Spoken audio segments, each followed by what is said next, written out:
Hey, group leaders. Hope you are doing well and have been having a good week. I hope that your first week of group this season was amazing. And I just wanted to give you a little bit more of this kind of Romans 8 devotional track that we're on. So I'm going to jump right in. Last week we talked about Romans 8, verse 1 and 2. This week is verse 3 and 4, where Paul writes, "For what the law was powerless to do, because it was weakened by the flesh, God did by sending his own Son in the likeness of sinful flesh to be a sin offering.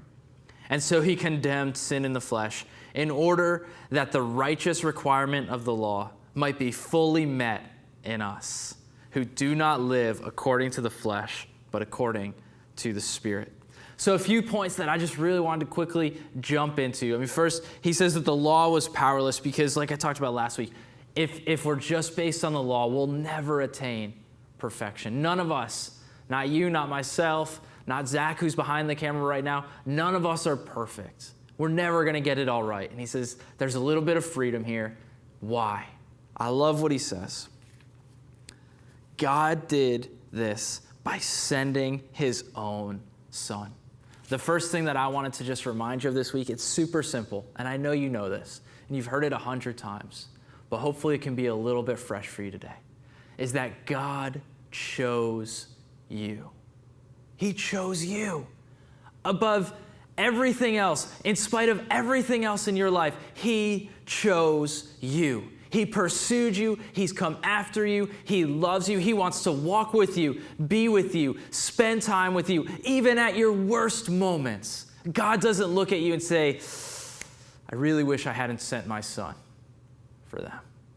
Even at your lowest times, when you are frustrated with yourself, when you're not proud of the decision you just made, when you know that you just blew it and you wouldn't want to be friends with yourself, those moments, God still looks at you and says, "I would still send my Son for them." What an amazing thought and an amazing care, and hopefully something that you can carry with you this week. That no matter where you're at, no matter what maybe the enemy's been trying to use to condemn you or get you down or you've been feeling frustrated with, maybe those things need to be sorted. Maybe you need to take care of some stuff.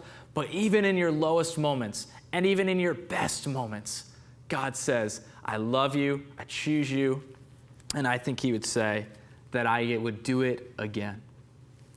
One other thing that I wanted to kind of point out from these verses is that we get to walk into, we get to walk into what he has already done for us. It says that Jesus died for us and it condemned sin in the flesh. And then verse 4 is crazy. He says, in order that the righteous requirement of the law might be fully met in us. He says Jesus died, and because Jesus died, now I, Jason, now you, group leader, are fully righteous in the sight of God. He says you've already got it. You've already passed. God looks at you and sees you with love because he sees what Jesus has done to pay the price for you.